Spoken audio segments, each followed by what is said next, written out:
Meus amigos, shalom no coração, sejam todos muito bem-vindos ao nosso devocional. Abre sua Bíblia comigo hoje na carta de Judas, versículo de número 9.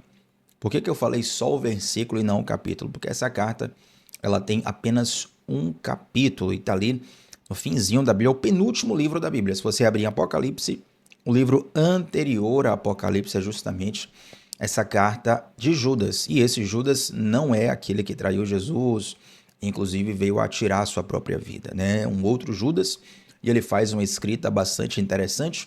E eu quero citar para vocês aqui, gente, o versículo 9 dessa epístola como inspiração para o que nós vamos conversar hoje aqui, tá bom? Antes de entrarmos no conteúdo de hoje, te convido a se inscrever no canal e a estar conosco de segunda a sexta, 7h30 da manhã, sempre começando o dia mergulhando na palavra de Deus.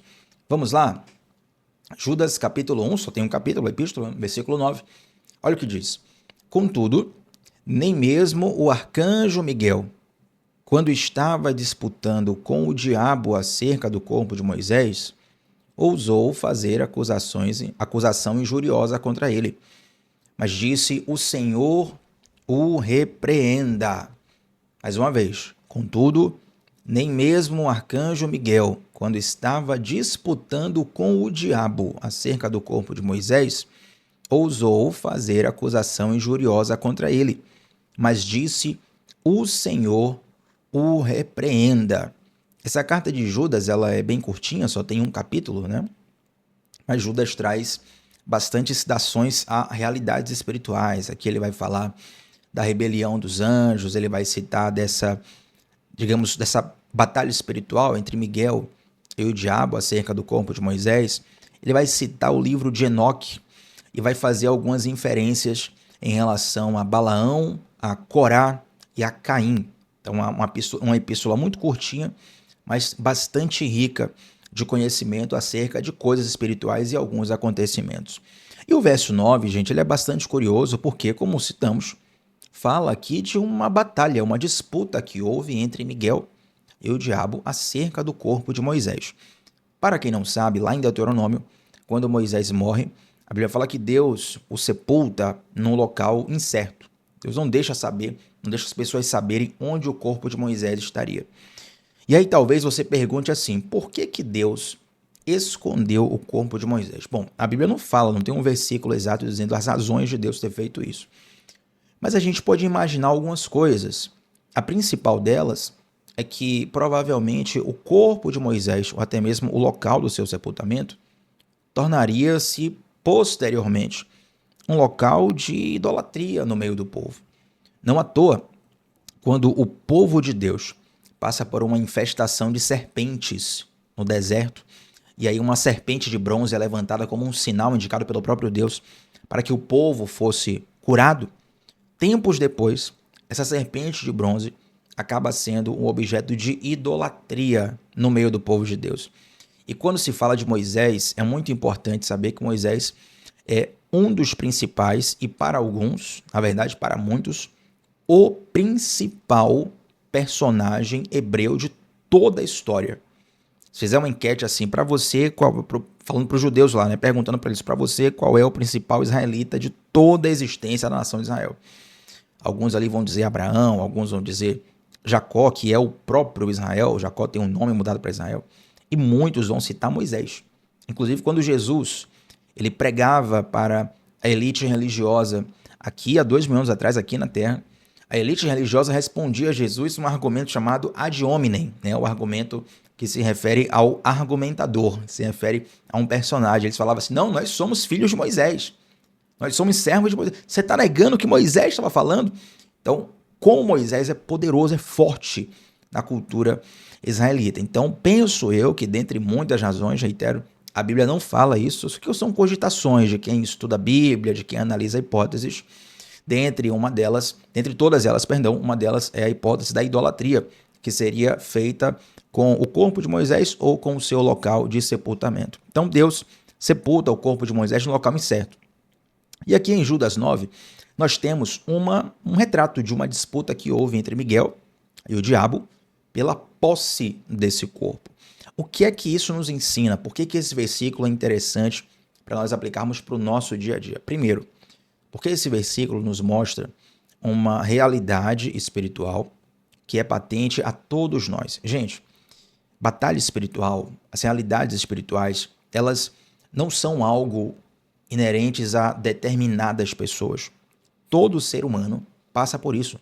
Nós somos seres físicos, mas somos também seres espirituais. Afetamos e somos afetados pelo mundo espiritual. E saber dessa realidade é muito importante. Eu penso que algumas pessoas caem em dois equívocos muito sérios, e os dois são muito danosos na mesma medida. O primeiro equívoco é aquela pessoa que espiritualiza tudo de maneira equivocada. Por que tudo de maneira equivocada? Porque a Bíblia fala que todas as coisas são espirituais, para os espirituais. Então, de fato, tudo é espiritual. Mas quando você espiritualiza de modo equivocado, você vai cair em alguns enganos e vai ficar ali girando em círculo, perdendo tempo, energia e vai ser desgastado. Tiago, me dá um exemplo de algo que é espiritualizado da forma errada. Vamos lá. Digamos que você ingere um alimento intoxicado, passa mal, e quando você passa mal, automaticamente você já pensa, olha, o diabo está se levantando contra mim. Não. Você comeu um alimento intoxicado. Você vai ter ali uma diarreia, você vai ter ali alguns sintomas que aquele alimento vai te trazer, mas é uma questão meramente física, tá? É claro que podem afetar, por exemplo, missões espirituais. Poxa, eu ia numa viagem missionária, infelizmente, comi algo intoxicante aqui e não vou poder ir. Ou pode mexer com as suas emoções. Então, embora não seja algo emocional, aquilo pode te deixar triste. E você triste pode lidar com algumas emoções de modo diferente, né? Mas a origem, a razão, ela é física. Não foi o diabo se levantando, não foi nada. Você comeu uma comida que não deveria comer. Então, isso é espiritualizar de forma equivocada. Tem gente que tudo espiritualiza de modo equivocado. É o excesso, né? Tem até um meme que eu vi nas redes sociais um dia, que a pessoa falava assim para a mãe, mãe, o dedinho do meu pé tá doendo. Aí a mãe respondia assim, também você fica nesse celular o dia todo. E tudo para a mãe é culpa do celular, que o filho ele não sai do celular. E claro, isso é um meme, mas muitas pessoas pegam isso para o mundo espiritual. Acham que tudo é um demônio se levantando, tudo é capeta. Esse equívoco é muito danoso, porque leva você a desprezar outras dimensões da vida que são igualmente importantes. Eu sempre cito aqui que se você é casado, né? Você trata mal teu cônjuge, xinga, briga, humilha, desrespeita, trai, faz a maior loucura. E aí quando a pessoa pede o divórcio, a pessoa quer sair de casa, não aguenta mais, aí você fala, o diabo está se levantando contra a minha família. Não, peraí, o diabo está na dele. É você que não cultivou o relacionamento do modo certo, entende? Então, embora sim, Satanás ele queira destruir famílias, isso não pode servir como uma desculpa para isentar a nossa responsabilidade. Então esse é o primeiro equívoco. O segundo equívoco são as pessoas que negam a realidade espiritual. Tem um que espiritualiza tudo de modo equivocado. Outras pessoas vão para o extremo de, não, nada é espiritual, não acredito no mundo espiritual. E essas pessoas, elas podem ter de fato uma incredulidade, fruto do desconhecimento, mas eu vejo que a maioria dessas pessoas nega a realidade espiritual por conta de um bloqueio gerado a partir de frustrações anteriores. Então você viveu com alguém ou num ambiente que gerou ali um abuso espiritual, um abuso emocional, ou você acreditou no ensino equivocado e lá na frente você percebeu que aquele ensino era equivocado, você se frustra com aquilo e acaba se fechando. Por que isso é um equívoco? Porque o fato de algumas pessoas fazerem algo de modo errôneo não significa que aquela coisa seja errônea por si mesmo. Vou explicar. Eu sei que eu falei um pouco difícil agora, mas vou explicar. Vamos lá. Você concorda comigo que existem líderes evangélicos cristãos no Brasil, agora mesmo, que são abusadores emocionais e financeiros? Você concorda comigo que existem esses líderes? Sim. Isso vai dar ensejo a uma frase que muito se repete fora da igreja. Diz assim, ó, todo pastor é ladrão. Todo pastor é isso, todo pastor é aquilo. Todo pastor é pá. Porque a pessoa, obviamente, ou ela passou por aquela situação, ela viu alguém passar por aquela situação, ela está vendo o quadro, e essa tendência de generalizar, ela vai se mostrar equivocada, porque embora existam líderes errôneos, falsos profetas, abusadores, não são todos. Você não pode pegar todo mundo e colocar no mesmo balaio, tá? Então, normalmente, quando uma pessoa descrê da realidade do mundo espiritual, ou ela é incrédula porque no seu sistema de crenças ninguém ensinou a ela sobre isso, ou ela se frustrou com pessoas e aí ela coloca essa frustração para fora, negando essa realidade espiritual. Então, as duas coisas causam danos iguais. Então, a gente precisa entender que nós vivemos, sim, numa dimensão física, mas nós também somos seres espirituais. Eu dei uma explicação interessante ontem. Aliás, o devocional de ontem foi uma bênção. Várias pessoas se inscreveram no canal a partir do devocional de ontem. Sejam todos muito bem-vindos. E ontem eu citei sobre as frequências de ondas sonoras, né, em hertz, para explicar como funciona o mundo espiritual. Então, tem frequências de sons que o nosso ouvido humano não consegue identificar, mas mesmo assim essas ondas sonoras nos afetam. Assim é o mundo espiritual. Você pode não vê-lo, mas ele existe e ele te afeta. Então, essa é a primeira coisa que a gente já aprende aqui. Saber disso nos leva a sermos diligentes e atentos para isso. Segunda coisa, olha que interessante. A Bíblia fala, versículo 9, contudo, nem mesmo o arcanjo Miguel, quando estava disputando com o diabo acerca do corpo de Moisés, maravilha, ousou fazer acusação injuriosa contra ele, mas disse, o Senhor o repreenda. Então aqui, nós estamos vendo o arcanjo Miguel, que é um ser espiritual condecoradíssimo, de alto nível, presente em vários momentos importantes registrados na Bíblia, inclusive este. E o arcanjo Miguel, ele está lutando contra o diabo, mas ele se confia no nome do Senhor. O que é que isso nos ensina? É que quantas vezes nós falhamos ao depositar a nossa confiança na nossa própria capacidade. Aí talvez você diga assim, mas Thiago, Deus me deu um talento, Deus me deu uma capacidade, Deus me deu uma delícia, como eu gosto de falar. E tudo bem, Deus te deu, mas a partir do momento que você coloca isso à frente de Deus, se torna mais maldição do que bênção na sua vida. Então, embora Deus tenha te dado um talento, uma capacidade, uma oportunidade, isso é bênção do Senhor, você sempre precisa lidar com os desafios, com as batalhas da sua vida, colocando o Senhor à frente. Porque se o Senhor não estiver à frente, o teu talento não vai te sustentar, a tua energia não vai te sustentar, a tua habilidade não vai te sustentar. Eu vi uma frase esses dias e ela falava assim, o problema de todo malandro, desculpa a expressão que eu vou usar logo em sequência, o problema de todo malandro é achar que todo mundo é otário, né? E essa frase, enfim, tinha um certo contexto. E é interessante que, de fato, uma pessoa que tem malandragem e consegue ludibriar outras pessoas, ou mesmo utilizar ali aquela flexibilidade para lidar com situações difíceis, ela corre o risco de idolatrar a sua habilidade de resolver problemas. Então ela não confia mais em Deus, ela confia na habilidade dela. Qual o problema? É que essa habilidade, uma hora vai falhar. Uma hora não será suficiente. Quando o maluco acha que todo mundo é otário, ele acha o maluco mais maluco que ele. O malandro, perdão. Ele acha o malandro mais malandro que ele. E aí ele pensa que está enganando e vai ser enganado. Quantas e quantas vezes acontece isso conosco? É muito fácil de acontecer. Basta você tirar Jesus da frente. Você começar a idolatrar o que Deus te deu. Por que eu estou chamando a atenção para isso? Porque arcanjo Miguel era e é um arcanjo condecoradíssimo. Quem já teve aula comigo no discipulado, e eu fiz uma aula sobre anjos e demônios, né? Falando ali sobre a hierarquia de anjos, as citações de anjos na Bíblia, você vai ver que Miguel é um dos principais seres espirituais citados na Bíblia.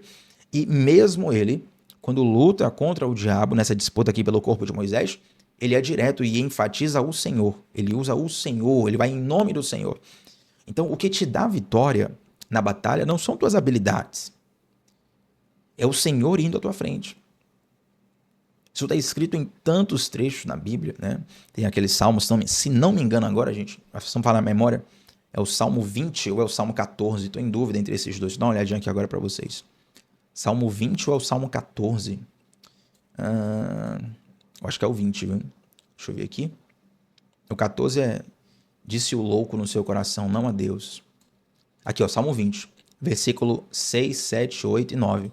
Né? Versículo 7 diz assim, ó, alguns confiam em carros e outros em cavalos, mas nós confiamos no nome do Senhor nosso Deus. O confiar em carros e cavalos aqui faz uma alusão a materiais, equipamentos de guerra, né? Esses carros aqui não são Honda Civic, Ferrari, McLaren, um Porsche, um Audi, não. Carros de guerra e cavalos de guerra, que dava, obviamente, uma grande vantagem para um guerreiro, né? Dizem estudos da polícia militar que um homem, um policial em cima de um cavalo, uma cavalaria treinado, ele partindo para cima de uma pessoa, a sensação mental que o inimigo tem é que 100 homens estão vindo contra eles. A sensação mental. Porque um homem em cima de um cavalo tem um poderio muito forte. Ainda mais num tempo onde não se tinha o revólver, a pistola, a arma, tiro, né? Então era tudo lança, espada, escudo. A pessoa tinha que chegar perto para poder lutar. Você lutar em cima de um cavalo contra alguém que está embaixo te dá muito mais vantagem. Então, o salmista diz assim, ó, alguns confiam em carros e outros em cavalos, mas nós vamos fazer menção do nome do Senhor. Quando nós vemos ali Davi, quando ele vai duelar contra Golias, ele vai em nome do Senhor. Humanamente falando, Davi não tinha o preparo, não tinha o treinamento, não tinha a estrutura física para lidar com o gigante, mas ir em nome do Senhor fez toda a diferença. Então, se até esses grandes personagens, e inclusive o arcanjo Miguel, ele vai em nome do Senhor, quem sou eu, quem é você, quem somos nós, para nos confiarmos na nossa própria capacidade? Então, o texto aqui, nós lemos o versículo 9, mas se você ler toda a epístola de Judas, você vai perceber que Judas está criticando essas pessoas que desprezam as realidades espirituais. Ele cita essa realidade espiritual da luta do arcanjo Miguel com o diabo, ele fala, não, o Senhor repreenda, ou seja, nós temos que ir em nome de Deus. E eu quero fechar aqui, gente, com um detalhe que ficou no meu coração quando eu li esse texto. Inicialmente, eu acredito que qualquer um que lê esse texto pensa, né, por que o Miguel estava disputando com o diabo acerca do corpo de Moisés? Eu citei no início do devocional a razão para isso. Já dei esse contexto aqui para vocês. Então, a gente começa a pensar, poxa, será que faria muita diferença assim o corpo de Moisés estar nas mãos do diabo ou não? Mas a verdade é que o diabo, ele dá valor para todos os mínimos detalhes. Ele não desperdiça oportunidades.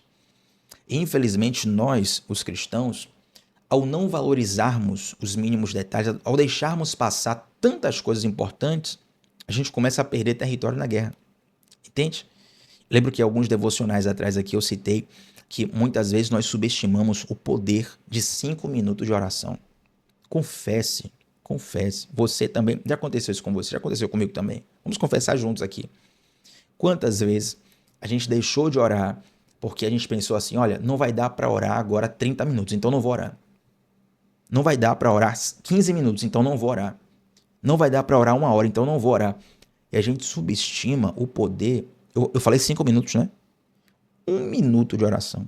1 minuto. Marque no seu relógio. Pare tudo. Você vai deixar de ver um Reels do Instagram. Só isso, mais nada. Você vai deixar de ver um vídeo do TikTok. Você vai 60 segundos ali orar ao Senhor. Você vai ver grande diferença que isso faz. É um detalhe pequeno, diminuto, mas que faz muita diferença. E nós, muitas vezes, deixamos essas coisas passar, e esses detalhes, gente, eles vão se acumulando e cobrando o seu preço com o passar do tempo. Agora, Satanás não. Todo detalhe, ele dá valor e ele tenta, através daquele detalhe, causar um estrago. Então, coisas que para você são sem importância, meu Deus, para o mundo das trevas, a gente está cheio de histórias, tanto na Bíblia, quanto também de guerras ao decorrer da história humana, que foram decididas nos detalhes. Você já ouviu a expressão permanecer na brecha? Essa expressão muito utilizada pelos cristãos tem um contexto bíblico, um contexto histórico. Quem lembra aqui da série de Neemias que nós fizemos, né? Fiz uma explicação mais detalhada sobre esse significado lá. Agora, olha que interessante. O estar na brecha, o estar na brecha, ele tem a ver com o seguinte contexto. As cidades, elas eram muradas antigamente, tá? Da mesma forma que sua casa tem um muro, sua casa tem uma parede. As nossas cidades não têm mais muros, mas as casas têm. Os condomínios, né, têm muros. Então, para um exército invadir uma cidade fortificada, murada, era muito difícil. Porque o inimigo está ali em cima do muro, vendo você se aproximar já de uma distância muito grande, ele consegue se preparar e criar estratégias para te vencer. Agora, sabe qual é o detalhe, o problema disso aqui? É que muitas vezes o muro era gigante, 5 metros de altura, 10 metros de altura, 15 metros, 50 metros de altura, muro gigante. Só que embaixo do muro tinha uma pequena brecha. Aí nessa brecha dava para passar um soldado. Quem já viu aquele ditado, né? Onde passa um boi, passa uma boiada. É justamente isso. Onde passa um soldado, passa dois, passa três, passa quatro, passa cinco, passa 10, passa 50, passa 100. Tem um ataque bem interessante que acontece, citado na Bíblia sobre isso, onde o rei Davi, quando ele vai invadir uma cidade fortificada, ele passa pelo esgoto da cidade. A parte de baixo, quem percebeu? Ele passa pelo esgoto da cidade, entra na cidade e consegue vencer a guerra. Essas pequenas aberturas, essas pequenas brechas que a gente pensa, não, isso aí não faz diferença nenhuma. Essas pequenas coisas, nós precisamos atentar-nos para elas. E a ideia, de modo nenhum, preste bastante atenção aqui, esse devocional de modo nenhum, eu não quero visar, eu não quero criar uma paranoia na sua mente, não quero criar uma paranoia no seu coração, não quero te deixar em pânico. Ai meu Deus, pânico total, qualquer detalhe. Não, calma, segura. Primeiro, a paz de Deus no seu coração. Respira, relaxa, descansa. Esse devocional não é sobre paranoia, é sobre sensibilidade espiritual. O que Deus não falar com você, beleza, não força. Mas se você sente que Deus está falando contigo, está tocando no teu coração para algumas coisas, e Deus está até se repetindo através de pessoas diferentes, situações diferentes, dê uma atenção especial para isso, no mínimo, com humildade no coração, você tem que orar para saber, Senhor, isso é coisa da minha cabeça ou é o Senhor que está falando? Porque muitas vezes Deus fala conosco que a gente não percebe. Eu estava falando com uma pessoa recentemente, ele deu um conselho para a pessoa falou assim, Tiago, o que você está falando aí já é a 4ª vez que eu ouço essa semana. Fulano falou a mesma coisa comigo, Ciclano falou a mesma coisa comigo, Beltrano falou a mesma coisa comigo. Pessoas que nem se conhecem, tipo, eu não conheço as outras pessoas que ela citou, as outras pessoas não me conhecem, mas o conselho foi o mesmo. Peraí, será que é paranoia? Ou será que Deus está falando? Sabe? Essa sensibilidade muitas vezes nos falta para nós sermos mais assertivos na nossa vida. E aí esses pequenos detalhes, esse senso de discernimento espiritual, essa assertividade espiritual, isso faz completa diferença nas batalhas que nós lidamos na nossa vida. Às vezes será de fato uma batalha espiritual e metafísica, no sentido de você lidar com demônios de fato. Mas às vezes são batalhas da vida, uma reunião importante que você vai ter, uma conversa importante que você tem na sua família, seja com seu cônjuge ou com um parente. Já tem um parente meu que a gente está numa disputa aqui, o terreno que papai faleceu, deixou aqui, tem uma briga na família e eu preciso de sabedoria. Tudo isso é extremamente importante para a sua vida emocional, para a sua vida espiritual, para a sua saúde, para o seu dia a dia, para a sua convivência. Tudo isso conta, gente. E muitas vezes nós caminhamos na nossa vida sem dar valor a essa dimensão espiritual. E eu tenho uma hipótese. Sabe por que a gente caminha muitas vezes sem dar valor a essa realidade espiritual e a gente a despreza? É porque nós temos uma necessidade, nós como seres humanos, tá? Todo mundo, todo ser humano tem isso. Não tem essa de uns tem, outros não tem. Todo ser humano tem isso. Nós temos intrínseco à nossa existência humana uma necessidade de aceitação. Por quê? Porque ser rejeitado é, em última instância, um perigo de vida. Então, o instinto de sobrevivência humano, que é o instinto mais forte que tem, esse instinto de sobrevivência, ele vai te fazer buscar aceitação o tempo todo. Porque uma vez que te rejeitam, você está correndo um risco. Se as pessoas te rejeitaram no trabalho, você não está correndo o risco de perder aquele emprego? De ser sabotado ali, fofocas surgirem, mentiras surgirem contra você? Então é natural que você, no afã de ser aceito, você até negocie alguns princípios. Aí que está o erro, entende?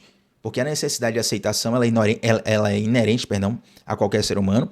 O problema é quando a gente abre mão de questões essenciais para ser aceito. Aí que entra a carência, né? Aí que entra, enfim, uma série de coisas que daria um outro devocional. Não vou nem entrar aqui. Mas essa nossa necessidade de aceitação, muitas vezes, ela faz a gente negar essa realidade espiritual, porque a maioria das pessoas ao nosso redor vive negando essa realidade. A maioria das pessoas ao nosso redor, se nós formos conversar sobre isso, elas vão ridicularizar. Parece que é coisa da sua cabeça, está forçando a barra. Por quê? Porque elas não conhecem o que a Bíblia fala sobre isso. Elas não estão tendo acesso ao que você está tendo acesso. Elas não têm um relacionamento com Deus como você tem. Entende? Então, muitas vezes, como a gente tem medo de ser rejeitado, a gente tem medo do ridículo, a gente tem medo de tantas coisas, a gente acaba ignorando isso aqui, ó, que é o que faz a diferença na vida do crente. É o que faz a diferença na vida daqueles que amam a Deus e que seguem a sua palavra.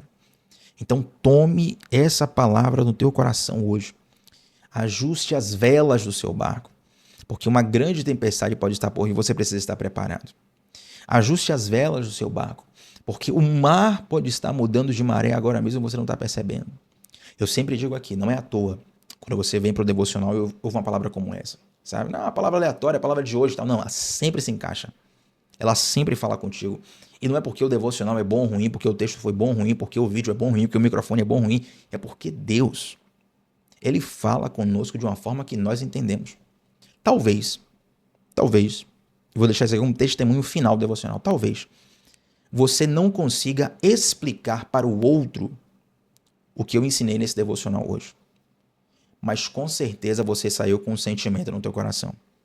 Às vezes é difícil explicar. Você chega assim, Thiago, eu não consigo explicar direito. Eu não tenho essa capacidade de falar, de argumentar, de organizar direitinho. Então, mas com certeza Deus falou comigo. Entende? Então, muitas vezes desprezamos esses detalhes na qual Deus está colocando diante dos nossos olhos. Abraça essa palavra. Tenha assertividade, tenha diligência, tenha discernimento, porque eu tenho certeza que esta palavra é uma ferramenta poderosa para você ser um vencedor nas batalhas da vida. Amém, gente? Vamos orar ao Senhor Jesus? Santo Deus, te agradecemos por esse discernimento, por essa palavra, por esse ensino, Pai. Queremos te agradecer por cada pessoa que está aqui. O Senhor é o nosso general, o Senhor é o Senhor dos exércitos. Meu Pai, assim como nós falamos hoje, queremos lidar com cada desafio, cada batalha da nossa vida, colocando o Senhor à frente. Meu Pai, eu te peço, fala conosco, mas vem liberando, Pai, um senso de um nível de sensibilidade um pouco mais apurado, um pouco mais aflorado, para nós ouvirmos, percebermos a Tua voz e termos coragem de te obedecer e ajustarmos algumas coisas em nossas vidas. Nos ajuda nisso, Pai, em nome de Jesus. Amém.